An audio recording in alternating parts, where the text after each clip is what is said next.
It's a man named Grebennikov from Russia. Grebennikov was kind of a non-conventional scientist. He was an entomologist, did a lot of work with bugs, entomology. He was a real scientist, published, credentialed, respected by his peers. And then he claimed he discovered something inside the wings of a beetle, a hidden force that could cancel gravity itself. He said he built a machine from it, a silent, engineless platform that lifted him off the ground and carried him across the Russian countryside faster than anything with a motor. He flew it, he wrote, with just his shadow moving across the fields below. He found a certain bug that didn't fly, it levitated. He published every detail, the physics, the flights, the silence, under his own name. And then he disappeared. And when people went looking for the machine after his death, there was nothing. No device, no blueprints, no witnesses. Just a book and a question nobody has been able to answer since. The man at the drawing table. Picture him in the early 1950s, bent over a wooden desk, a fine brush in his hand, drawing the veins of a bee's wing with the patience of a monk illuminating scripture. Viktor Stepanovich Grebennikov was born on April 23, 1927, in Simferopol, the city now located in Crimea, and eventually settled in Novosibirsk, the industrial and academic heart of Western Siberia. He spent most of his professional life as a researcher at the Siberian branch of the All-Union Academy of Agricultural Sciences. This is Grebennikov, holding what all this led to. He looks like an artist. He goes out into the country and he takes his paints and his supplies. It's like an artist's set, and it folds up. So normally it unfolds, and it's got all the palettes and all. His field was entomology, the science of insects. He studied how they fed, how they moved, how they interacted with crops and soil and each other. Over decades, he built a natural history museum at his institute from specimens he personally collected across Siberia. He illustrated his own research papers with drawings so precise they looked like engineering blueprints. He was not a fringe figure. He was not a garage inventor. He was a credentialed researcher with a career, a publication record, and colleagues who took him seriously. That matters enormously for what comes next. What he found under the microscope. Around 1988, Grebennikov was examining the chitinous shell of a beetle under a microscope when he noticed something unexpected in the architecture of its surface. He was looking at microstructures, repeating geometric patterns, layered cellular cavities, precise angles nested inside each other at a scale invisible to the human eye. The structures were real. That part is not in dispute. Insect exoskeletons really are extraordinary. Researchers in biomimicry have spent decades studying them for principles applicable to aerospace materials and lightweight armor. The biological engineering in a beetle shell is, by any measure, remarkable. Grebennikov had found something genuinely interesting. And here is where it gets strange. He claimed the structures were doing something that no biology textbook accounts for. Grebennikov discovered something he called a cavity structural effect. And it's basically what we're talking about with tubes and the frequencies that cancel themselves out, and the way they interact with biological and physical material. He proposed that the geometric arrangement of those microscopic cavities was generating a physical field, not magnetic, not electrical, something he believed had never been identified or named. He called it the cavity structural effect. He reported that when he held his hand near a dense concentration of these structures, he could feel an unusual pressure. Not heat, not static, a force. He described plants growing differently near them. He described animals behaving oddly in their presence. He noted changes in his own perception of time. None of this appeared in any peer-reviewed journal. None of it was submitted for independent verification. All of it lived in his private notebooks. But he believed it. He believed it enough to take the next step. And the next step is the part that nobody has been able to explain. If you want to keep going down this rabbit hole with us, and you do, hit subscribe. We find the stories that got buried. He said he built it. In his 1997 self-published book, My World, Viktor Grebennikov described what he had made. He wrote that by stacking and arranging the chitinous wing cases of certain beetles, large numbers of them, positioned in precise configurations that maximize the cavity structural effect. He had created something that pushed back against gravity itself. He described building a portable, foldable platform, something he could stand on. He wrote that when the structure was correctly assembled, it rose silently. No engine, no fuel, no moving parts, just the geometry of insect wings layered in a pattern he had spent years working out. And then he described flying it. He wrote in the first person, in the past tense, the way a man describes something that happened to him on a Tuesday. In his book, he described rising above the grass and accelerating away from the city into the open countryside. Fields, forests, and roads passed below him. He wrote that he was flying at roughly 1.5 meters of altitude and increasing speed. The silence, he said, was complete. The air around him was motionless, and looking down, he could see the shadow of his invisible device moving across the grass below. Just his shadow, alone, moving fast across the field. Think about that for a moment. Just his shadow alone, moving fast across the field. He described the platform as capable of reaching extreme speeds, stopping instantly, changing direction with no inertial resistance.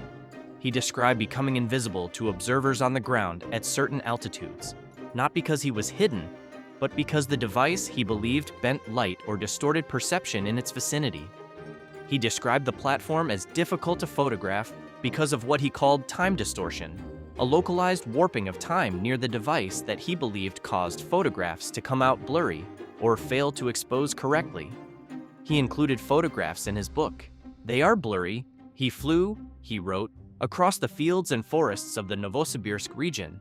He described the look of Siberia from above, the quality of the light, the feel of cold air, the silence that wrapped around him at altitude. He wrote about it the way someone writes about something they have genuinely felt in their body. You want it to be true. That is the honest response to reading it. But here is where the story turns, and the turn is what the title is really about. What vanished? Grebennikov died on April 28, 2001 in Novosibirsk. He was 74 years old. His death was not sudden or mysterious. He was an elderly man at the end of a long life. He was not silenced. He was not arrested. He was not erased from any record. He died the way most people die, and the people who knew him knew he was gone. But when researchers and enthusiasts went looking for what he had described, the platform, the schematics, the laboratory records, the evidence of the thing he claimed had changed his life, they found nothing.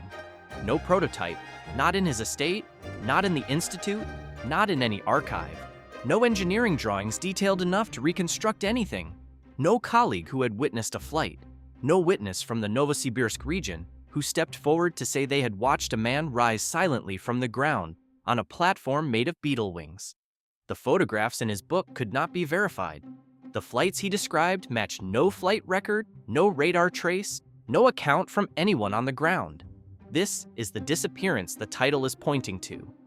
And it is stranger in some ways than if the man himself had vanished. Because Viktor Grebennikov was present. He was there, he wrote about it, he published it, he put his name on it, and then he died. And the only evidence that any of it ever existed disappeared with him. Not him, the proof. That is what vanished, and no one has ever explained why. The physics problem. Nobody likes to talk about here is what mainstream science says about levitation. Stated plainly, there are known ways to make objects rise against gravity. Aerodynamic lift moves air over a wing's surface to create a pressure differential. Buoyancy makes a volume less dense than the surrounding medium. Electromagnetic levitation suspends conductive objects in controlled magnetic fields. Acoustic levitation holds small objects using focused sound pressure. Every one of these mechanisms is fully understood. Everyone has been independently reproduced. Everyone is currently in commercial use somewhere on the planet. What Grebennikov described is none of these. He proposed that the geometric arrangement of biological material, chitinous insect wing cases, could produce a field that directly counteracted gravitational attraction through a mechanism that has no recognized physical basis. For that to be true, the entire current model of gravity would need to be wrong in a very specific way. The gap in that model would need to exist precisely at the scale of insect wing microstructures. And every gravitational measurement ever conducted, including instruments sensitive enough to detect the gravitational pull of a small mountain, would need to have missed it entirely. That is not impossible.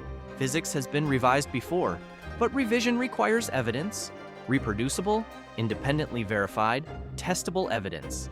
Grebennikov produced none. And here is the part that sits uncomfortably. He was a trained scientist. He knew that. He knew what evidence meant. And he published his account anyway, in a book with his name on it, without a single controlled experiment to support the core claim. Nobody has ever fully answered the question of why. Why the story spread and what that tells you. Grebennikov's book circulated in near-complete obscurity until the early 2000s, when English translations of excerpts began appearing on forums dedicated to alternative science and fringe physics. The story had everything those communities look for: verified credentials, a dramatic claim, a dead subject who could no longer speak for himself, and a Soviet backdrop that carries its own atmosphere of hidden knowledge. The Soviet Union really did classify research. The Cold War really did produce suppressed programs. Entire branches of Soviet science were hidden from the West for decades. That historical reality exists, and it makes the idea of suppressed anti-gravity research feel more plausible than it would otherwise. That's the trap, and it's a carefully constructed one, even if nobody constructed it on purpose. The documented suppression of military technology by a state with clear strategic reasons to keep it secret is one thing. The claimed suppression of a revolutionary device built by an entomologist at an agricultural research institute, a device the state apparently didn't notice, didn't classify, and left no trace of confiscating, is a different thing entirely. One is historical fact, the other is an explanation for an absence. An absence is not evidence. By the mid-2000s, Grebennikov had become a fixture of alternative physics discussions. By the YouTube era, his story had been rendered into dozens of videos that treated the blurry photographs as significant documentation, narrated his first-person flight descriptions as eyewitness testimony, and quietly transformed his natural death at 74 into the dramatic, unresolved disappearance the algorithm rewards. The story grew because stories always grow when no one with the facts is in the room. What science actually made of it? Let's be precise about this, because precision matters here. Researchers who specifically examined Grebennikov's claims found nothing in them that merited serious scientific investigation. The cavity structural effect has no recognized counterpart in physics, chemistry, or materials science. Insect wing microstructures are actively and seriously studied in biomimicry, materials engineering, and structural biology, and they are genuinely remarkable for their aerodynamic and mechanical properties. But nothing in that literature, across decades of research, suggests any interaction with gravitational force. Not a hint, not a footnote, not an anomaly worth a second look. The biological effects Grebennikov described near the cavity structures, the plants that grew differently, the animals that behaved oddly, the personal sensations of force, are entirely consistent with what psychology calls observer expectancy effects. When a person deeply expects a result and is simultaneously conducting the observation, they tend to find the result. This is not stupidity. It is a universal feature of human perception, so well documented that the entire apparatus of controlled, blinded experiments was designed specifically to filter it out. Grebennikov conducted no blinded experiments, no controlled conditions, no independent replication. The most honest scientific interpretation is that he was a genuinely skilled naturalist who noticed real structural properties in insect exoskeletons, built a theoretical framework around those observations that the evidence could not support, and then followed that framework further than the data could go. This happens in science. It does not require dishonesty. It requires only the very human desire to have found something important. a desire that every researcher who has ever cared about their work has felt. No one has ever reproduced the cavity structural effect under controlled conditions. That's the part nobody talks about. Not in 60-plus years of insect biomechanics research, not once. The question that will not close here is what remains after you strip away the conspiracy framing and the YouTube dramatics.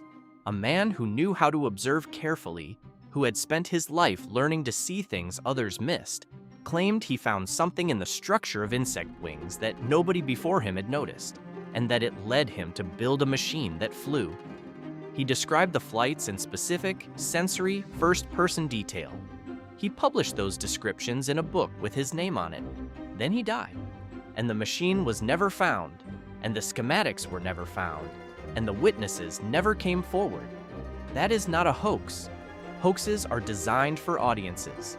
He self-published in Russian in 1997 for what appears to have been a very small readership, with no apparent intent to become a viral mystery. Whatever he was doing when he wrote those pages, performing for strangers on the internet, was not it. So what was it? The honest answer is, we do not know. He may have believed every word.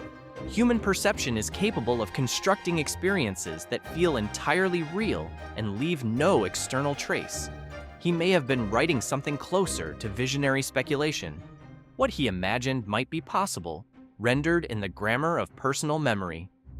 Naturalists of his training and era often move between close observation and interpretive imagination with more fluidity than laboratory science permits.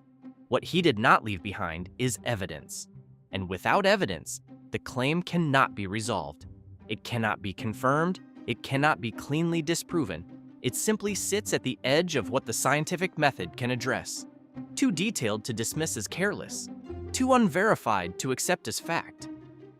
A real man, an unreal machine. Before the platform, there was the museum. Before the museum, there was the drawing table. Before the drawing table, there was a young man in Siberia who loved insects in the way that certain people love things, completely and without apology for their whole lives. Viktor Grebennikov drew insect wings with a fine brush for decades. He built a museum from specimens he collected himself, by hand, across a vast and cold country. He spent 40 years paying closer attention to the natural world than most people ever will. And then, late in his life, he wrote something extraordinary, something that no one who read it has been able to fully explain or fully dismiss.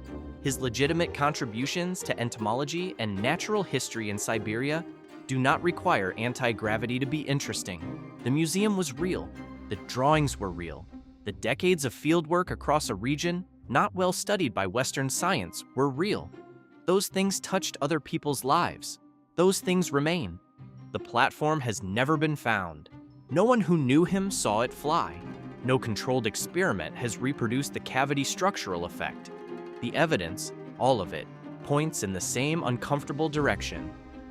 But Viktor Grebennikov looked at a beetle shell under a microscope and felt something push back. That is where this story begins. And it is, in some honest way, where it ends.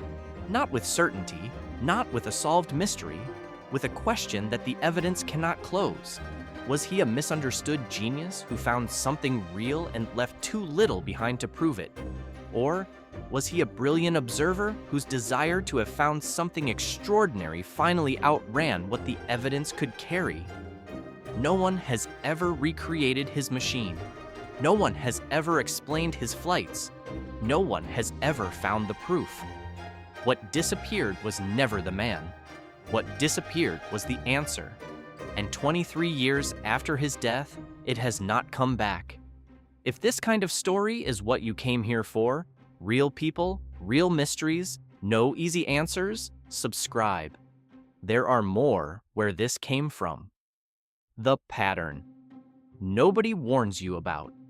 There is a specific kind of story that the internet tells about scientists. It has a structure, a real person, a real career, a genuine body of legitimate work, and then layered on top of it, a single, extraordinary claim that the evidence cannot support. You have seen this pattern before. even if you have not named it. Nikola Tesla's actual contributions to electrical engineering were enormous and documented.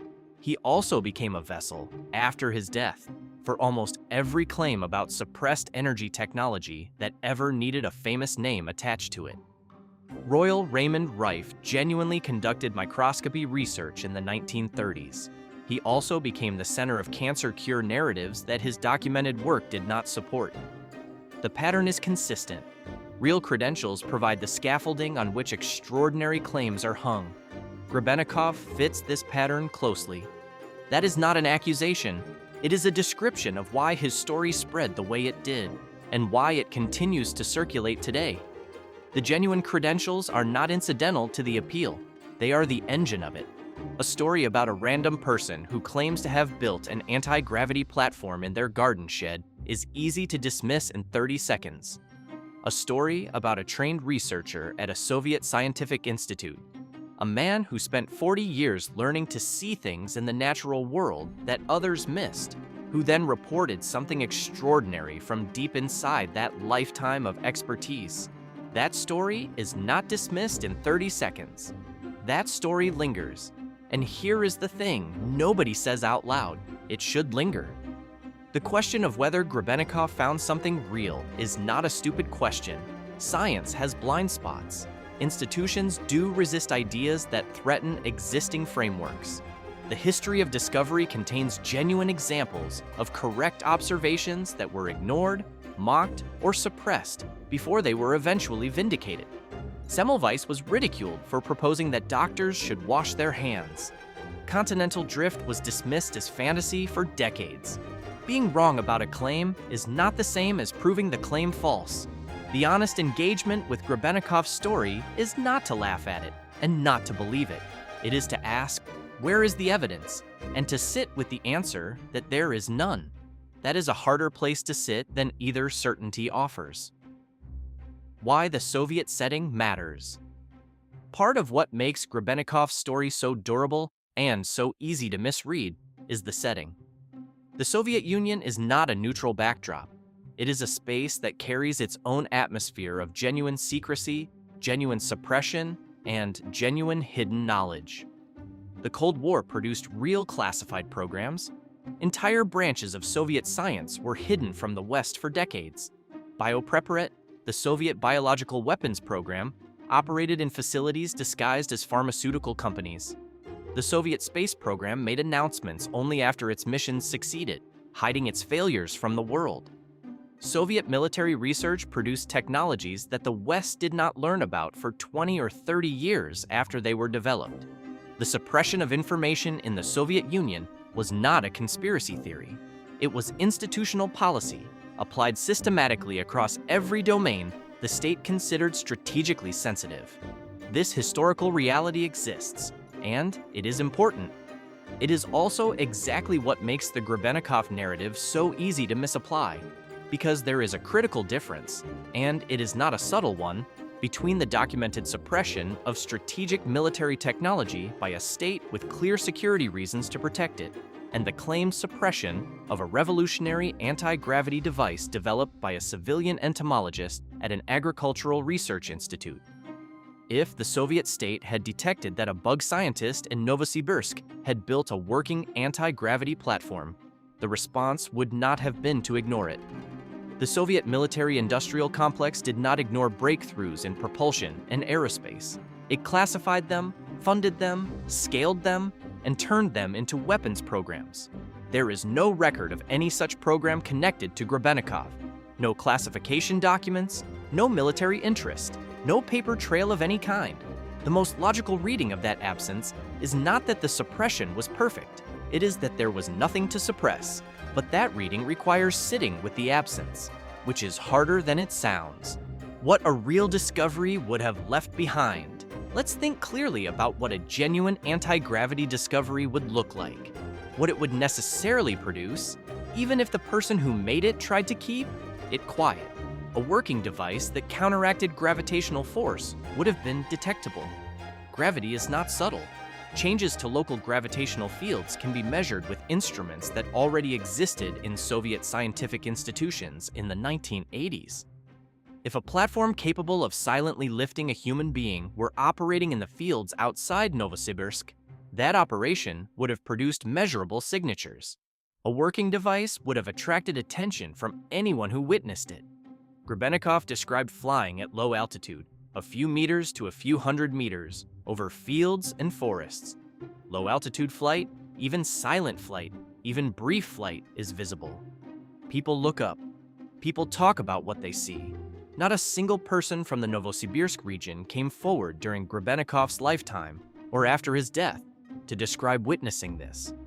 A working device would have left engineering traces, not necessarily complete schematics. A man working alone might keep his methods in his head, but the materials he described, chitinous beetle wing cases collected in sufficient quantity to power a human-carrying platform, would have required acquisition on a significant scale. Insects at that scale, storage, preparation. No one at the Institute describes seeing any of this. A real discovery, even a hidden one, leaves edges. It touches the world at points of contact that leave marks. Grebennikov's platform, if it existed, left none of the marks a real device would leave. That is not proof it did not exist, but it is the shape of what we are looking at when we look at the evidence, and that shape is worth naming clearly. The legacy he left that no one argues about here is something that gets lost in every Grebennikov video, every forum thread, every breathless retelling of the platform story. The man had a real body of work that does not require any of this to be interesting. His Natural History Museum in Novosibirsk was a genuine institution. The specimens he collected across Siberia, pinned insects, pressed plants, preserved animals, geological samples gathered by hand over 40 years of fieldwork, represented a real contribution to the scientific record of a region not well documented by Western science during the Soviet era. His artistic illustrations of insect anatomy were precise enough to function as scientific reference material. His field observations of insect behavior contributed to agricultural science in ways that are not dramatic enough to become YouTube content, but that were real contributions to knowledge. He was, in the domain where he spent most of his professional life, a serious and dedicated observer of the natural world. That is not a consolation prize. That is a life's work. The platform has not been found, the schematics have not surfaced, the witnesses have not come forward. These facts are not going to change. But the museum was real. The drawings were real. The 40 years of fieldwork were real. Viktor Grebennikov paid close attention to the natural world for his entire adult life. And that attention produced things that touched other people's lives, and that remain in archives, in collections, in the record of science in Siberia, after everything else has been argued about and set aside. What he found in the insect world through patient, legitimate science was genuinely remarkable. What he claimed to have built from that knowledge remains unverified. Both of those things are true at the same time. Holding both of them honestly, without collapsing one into the other, without letting the extraordinary claim erase the real achievement, or the real achievement excuse the unverified claim, is the only way to see him clearly. It is also, maybe, the most interesting way to see him. Not as a fraud, not as a suppressed genius, as a man who spent his life looking closely at the world and who, near the end of that life, believed he had seen something that would change everything and could not prove it. That is a human story, one worth sitting with